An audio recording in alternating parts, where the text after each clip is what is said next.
Hey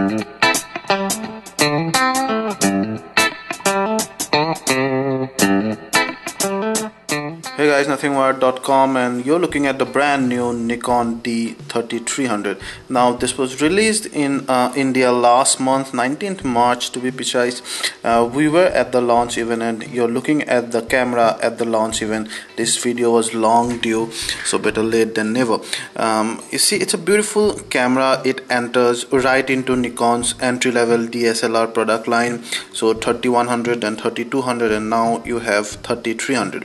Now one major feature of this camera is that it does not have the optical low pass filter. It also comes with Nikon's brand new X-Speed 4 image processing engine and a few other new features as well. So it looks like a typical Nikon camera, all plastic body but high quality polycarbonate.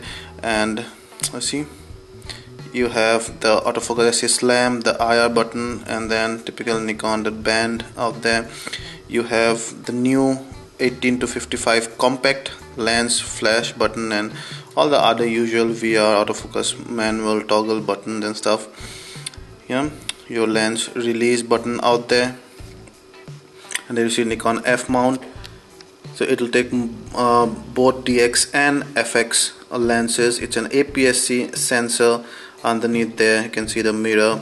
On top you have the shutter release button, and then you have the power button, your exposure compensation scale, the info switch, video recording button, a speaker, your shooting mode dial, the pop and flash, and then you have accessory hot shoe and the eyelets for your lanyard. Yep, so that's the pop out flash, built-in flash, always useful. Yeah, and we are holding the brilliant gray color. It also comes in black and red color. You have all the ports of the data transfer, yeah, external mic port, HDMI port, and then also you have Wi-Fi and other utility you can connect to the port above that. On this side you have a single SD card slot. It will take SD-HC and SD-XC card as well.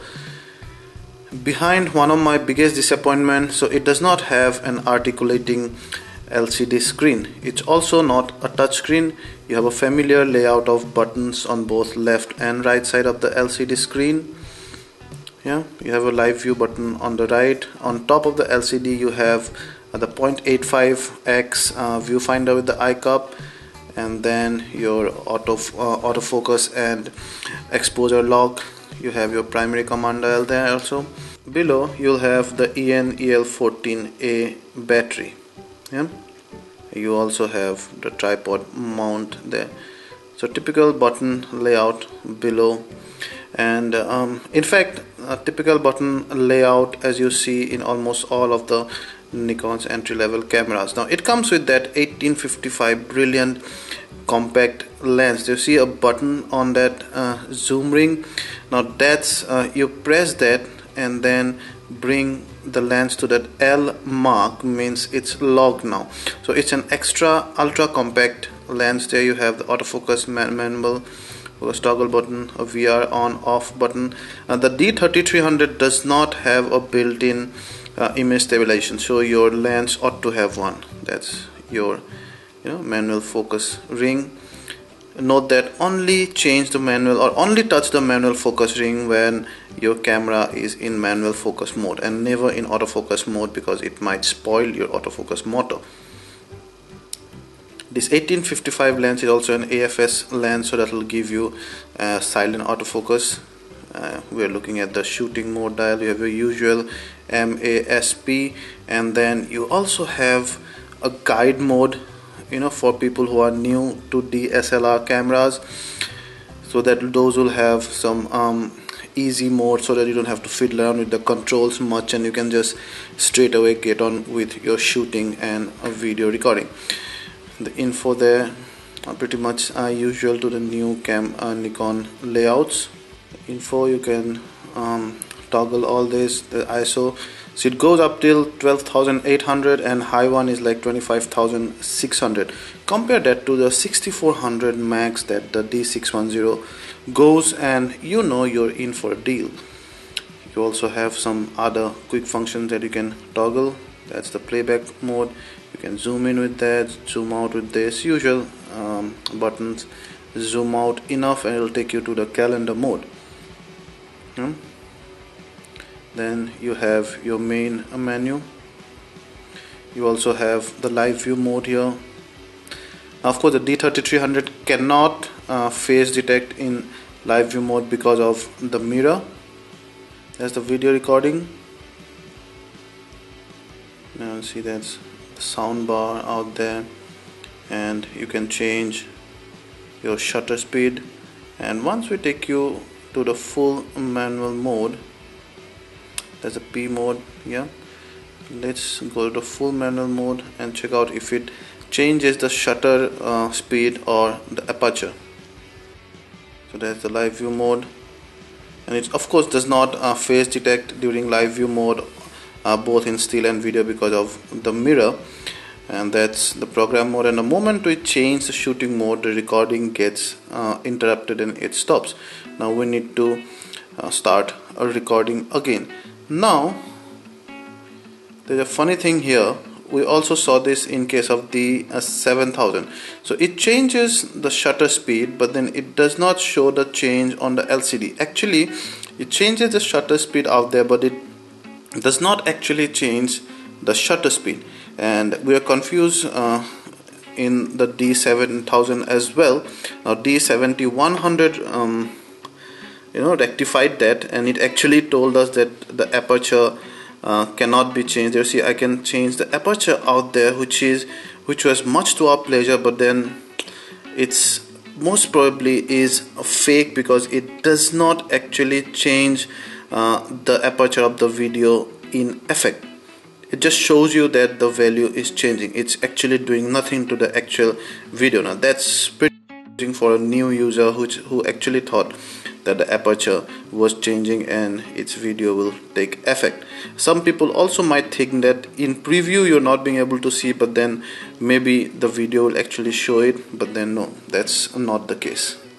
Now let's check out the full menu now. So you have your playback menu here, playback folder, and I'll quickly run you through all of the options. I'm not going to explain all of the options. I'm going to give you a more detailed explanation when it comes to our left. For full review, you can shoot in both NEF and JPEG. Image size, there you see 24.2 megapixel APS-C sensor, 12 white balance modes. You have auto distortion control. You can choose sRGB or Adobe RGB.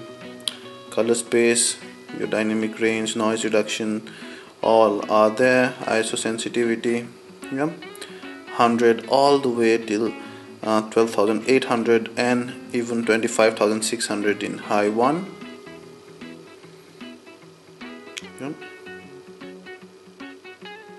It's a pretty good range for an entry-level DSLR. You have autofocus, area mode. 3D tracking is the most awesome thing that Nikon has ever probably done. It's amazing, specifically for moving objects. Always keep it on 3D tracking. It's most of the time very, very accurate. So the D3300 has the 11-point autofocus point, as you can see written out there. Yeah, you have your metering, the usual metrics, center weighted and spot metering. Then your shooting menu, frame size. So right now it's in PAL mode, so you get a max of 50 FPS. There you see, you can change it to NTSC, and that will change the maximum frame rate to full HD at 60 FPS. Basic, but there is no 120 FPS option. You have 13 new effects with a few the 13 effects basically with the D3300, with I think 3 or 4 brand new effects. You have an easy panorama, that's one brand new effect. You have super vivid, that's another one.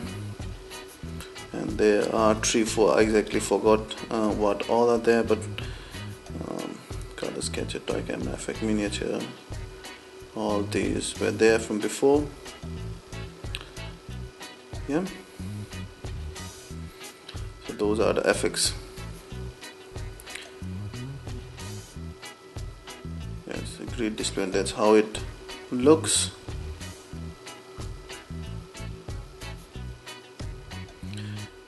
So as usual for an entry-level DSLR, the autofocus hunts a lot under low light, but then for about 32,000, I think the D3300 makes a pretty strong case. It's available in India immediately for 3200 500 MRP for body only, 3800 for the 1855 compact VR lens, and then you can also buy both the 1855 VR2 and the AFS 55 to 200 mm VR kit for about 47,000 MRP. Thank you.